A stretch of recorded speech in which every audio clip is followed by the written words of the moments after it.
آسمان نے نہ ایسے انسان پر سایہ کیا اور نہ کربلا کے بعد ایسے انسان کا بوجھ اٹھایا ہے کسی زمین نے۔ زندگی سب کو عزیز ہے، کون انسان ہے جسے زندگی عزیز نہیں ہے؟ مگر انسانیت کی ایسی مثال کربلا کے میدان میں انسانیت کے سردار شہید انسانیت یہ کہتے ہوئے نظر آ رہی کہ جسے جانا ہے چلا جائے، ہم اپنی بیعت اٹھا رہے ہیں۔ مگر کس کس انداز میں جواب دیا جا رہا ہے؟ کسی نے کہا کہ مولا ہمارے پاس تو ایک جان ہے اور ہم مریں گے تو ایک مرتبہ مریں گے، اگر 70 مرتبہ ہم مارے جائیں اور اس کے بعد پھر جلائے جائے اور پھر مجھے حیات ملے تو وہ حیات بھی ہم آپ کے اوپر قربان کر دیں گے۔ اللہ اکبر۔ کسی نے یہ جواب دیا کہ مولا یہ حیات تو بہت چھوٹی حیات ہے، اگر ہمیں حیات جاویدانی بھی مل جائے تب بھی ہم آپ پر قربان کر دیں گے۔ اللہ اکبر۔ کربلا کے میدان میں کیسے کیسے انسان تھے اور اس معراج پر پہنچے ہیں کہ آج انسانیت فخر کر رہی ہے کہ ایسے انسان اللہ نے خلق کیا۔ اور جو وعدہ کیا تھا شب عاشور ان انسانوں نے روز عاشور اس سے زیادہ کر کے دکھایا۔ سب شہید ہو رہے، اصحاب شہید ہو رہے ہیں، انصار شہید ہو رہے ہیں، بنی ہاشم کی واری آئی، اولاد عقیل شہید ہو رہے ہیں، اولاد جعفر، اولاد علی، سب شہید ہو رہے ہیں کربلا کے میدان میں۔ یہ لیجئے جب بنی ہاشم کی باری آئی، عباس کے بازو قلم ہو گئے، سینے پر علی اکبر نے نیزہ کھا لیا۔ مگر روایت بتاتی ہے کہ کربلا کے میدان میں جو امام حسین علیہ السلام کے مقابلے میں آئے تھے، صرف کربلا کے میدان میں کچھ ہستیاں ایسی ہیں کہ جن کے مقابل میں آنے کے بعد کربلا کے مقابل میں اور امام حسین علیہ السلام کے مقابل میں جو شخص آئے تھے، جو لوگ آئے تھے، وہ ظاہراً تو انسان تھے مگر وہ انسانیت سے بھی گرے ہوئے تھے۔ ہر چیز کی مثال امام حسین علیہ السلام نے کربلا کے میدان میں دی۔ غازی عباس جب کربلا کے میدان میں گئے تو دشمنوں نے ان پر حملہ کیا، جس سے یہ سمجھ میں آتا ہے کہ جو دشمن تھے وہ علی والے نہ تھے، اس لیے کہ اگر وہ علی والے ہوتے تو وہ تصویر علی پر کبھی تلوار نہ اٹھاتے۔ علی اکبر شبیہ پیغمبر کربلا کے میدان میں گئے، لوگوں نے انہیں شہید کیا۔ اس کا مطلب یہ ہے کہ کربلا میں جو اہل بیت کے مخالف تھے وہ مسلمان بھی نہیں تھے، اگر وہ محمد کے ماننے والے ہوتے تو تصویر محمد پر کبھی تلوار نہ اٹھاتے۔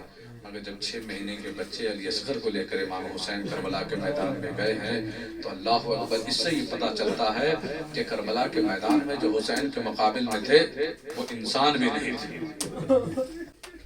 6 مہینے کے بچے جناب عسکر علیہ السلام، امام حسین نے یہی تو کہا تھا، اپنے گھر کی عورتوں کی مجبوری کوئی نہیں بیان کرتا، مگر امام حسین نے کہا اس کی ماں کا دودھ خشک ہو گیا، اسے ایک قطرہ پانی دے۔ آج بھی بچوں کے لیے خصوصاً اسلام میں یہ احترام دیا گیا ہے کہ بچہ کسی دشمن کا کیوں نہ ہو پیار کیا جاتا ہے، مگر اہل بیت کے گھرانے کے بچے اللہ اکبر کیسی کیسی مصیبتوں سے گزرے۔ اللہ اکبر۔ ہاں جو تاریخ بتاتی ہے کہ حضرت امام حسین علیہ السلام نے خون علی اصغر علیہ السلام کو بھی اپنے چہرے پر مل لیا۔ ہاں عزیزو، تاریخ بتاتی ہے اب امام حسین علیہ السلام کا کوئی ناصر و مددگار نہ رہا۔ امام حسین علیہ السلام در خیمہ پر آئے، نہ جانے کس طریقے سے رخصت ہوا زہرا کا لال۔ اللہ اکبر۔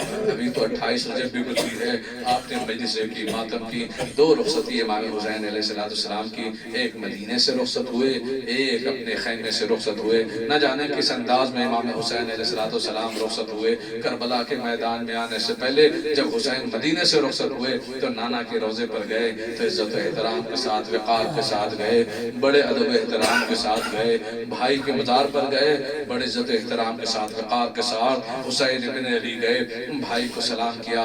مگر جب ماں کی قبر پر گئے ہیں نا، خدا کی قسم روایتیں کہتی ہے کہ ماں کی قبر پر حسین ایسے گئے ہیں جیسے بچہ دوڑ کر اپنی ماں کے پاس جاتا ہے۔ جیسے ہی سلام کیا ہے نا تو ایک مرتبہ آواز زہرا آئی، او میرے پیاسے بیٹے تجھ پر میرا سلام، او میرے غریب بیٹے تجھ پر میرا سلام۔ اللہ اکبر۔ ہاں عزیزو، شاعر اہل بیت اللہ انہیں غریق رحمت کرے، انہوں نے ایک شعر کہا تھا کہ موت کی آغوش میں جب تھک کے سو جاتی ہے ماں، تب کہیں جا کر رضا تھوڑا سکون پاتی ہے ماں۔ میں کہوں گا اے رضا سرسوی، آپ نے اس شعر میں دنیا کی تمام ماں کو قید کر لیا، مگر ایک ماں تھی جو اس سے ہٹ گئی۔ آپ یہ بتانا چاہتے ہیں نا کہ ماں اتنی اذیتیں اٹھاتی ہے، اتنی مشقتیں اٹھاتی ہے اپنے بچوں کے لیے کہ اسے کبھی سکون میسر نہیں ہوتا۔ جب قبر میں چلی جاتی ہے تب جا کر اسے سکون ملتا ہے، لیکن ہائے حسین کی ماں، قبر میں کب حسین کی ماں کو سکون ملا؟ اللہ اکبر۔ ہاں عزیزو، کب زہرا سکون میں رہی؟ کبھی حسن کو زہر دیا گیا، کبھی علی کو مارا گیا۔ جب حسین نکلے ہیں تو اب زہرا کہاں ہے لحد میں؟ زہرا اپنی ٹوٹی ہوئی پسلیوں کو لے کر حسین کے پیچھے پیچھے، نہ جانے کس انداز میں امام حسین علیہ السلام مدینے سے رخصت ہوئے، مگر عجیب و غریب انداز ہے۔ شاعر یہ کہتا ہے کہ امام حسین علیہ السلام کس انداز میں گئے ہوں گے قبر زہرا پر؟ تاریخ یہ بتاتی ہے کہ عجیب و غریب انداز تھا۔ اللہ اکبر۔ امام حسین علیہ السلام ہے، دوڑ کر امام حسین علیہ السلام قبر زہرا پر آئے ہوں گے تو عجب نہیں کہ زینب بھی ساتھ آ کر اپنے ماں کو سلام آخر کر رہی ہوں گی۔ امام حسین وہاں سے نکلے ہیں، بس وہاں سے نکلنا تھا۔ اب امام حسین کربلا کے میدان میں جو آئے تو عجیب و غریب انداز ہے امام حسین علیہ السلام کا۔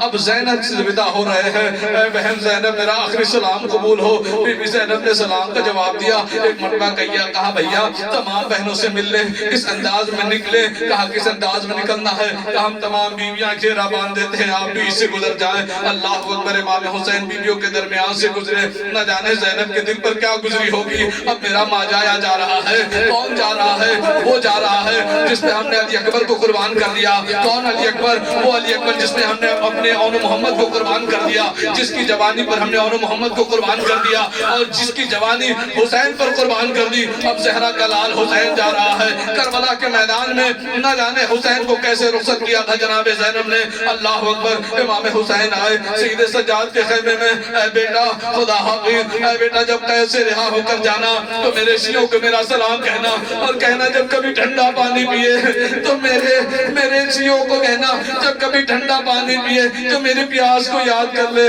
ہاں عزیزو، تاریخ بتاتی ہے امام حسین وہاں سے بھی رخصت ہوئے، نہ جانے کس انداز میں امام حسین رخصت ہوئے کربلا کے میدان میں۔ اب حسین کا قیامت کا حملہ تھا، حسین جنگ کر رہے تھے۔ اللہ اکبر۔ جنگ کرتے کرتے ایک مرتبہ ایک صدا کا آنا تھا کہ امام حسین نے تلوار کو نیام میں رکھا، بھاگی ہوئی موجیں پڑی۔ اب جو چاروں طرف سے حملہ ہوا تو عجب نہیں کہ وہ ماں جو لحد میں اب تک پریشان حال تھی کربلا کے میدان میں آئی ہوگی، آواز دے رہی ہوگی، کوئی ناصر و مددگار نہیں، کس کو صدا دے، کس کو بلائے، کسے پکارے؟ ارے جنگل میں آئی فاطمہ زہرا کی یہ صدا، امت نے مجھ کو لوٹ لیا، ہوا مصیبت۔ اس وقت کون حق کی رفاقت کرے ادا؟ ہائے ہائے یہ سن اور جو عالم کا مقتدا، 1900 ہے زخم تنے چاک چاک پر، زینب نکل حسین تڑپتا ہے خاک پر۔ زینب کربلا کے میدان میں حسین کی بہن نہیں ہے، اب ثانیہ زہرا ہے۔ ایک دیوے پر آئی، کیا دیکھا؟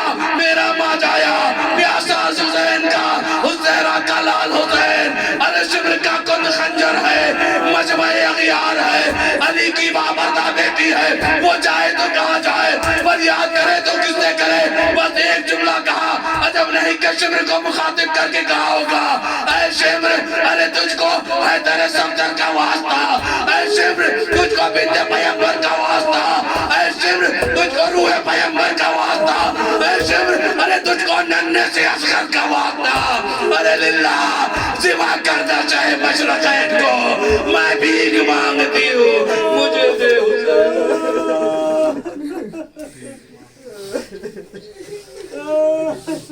حسین۔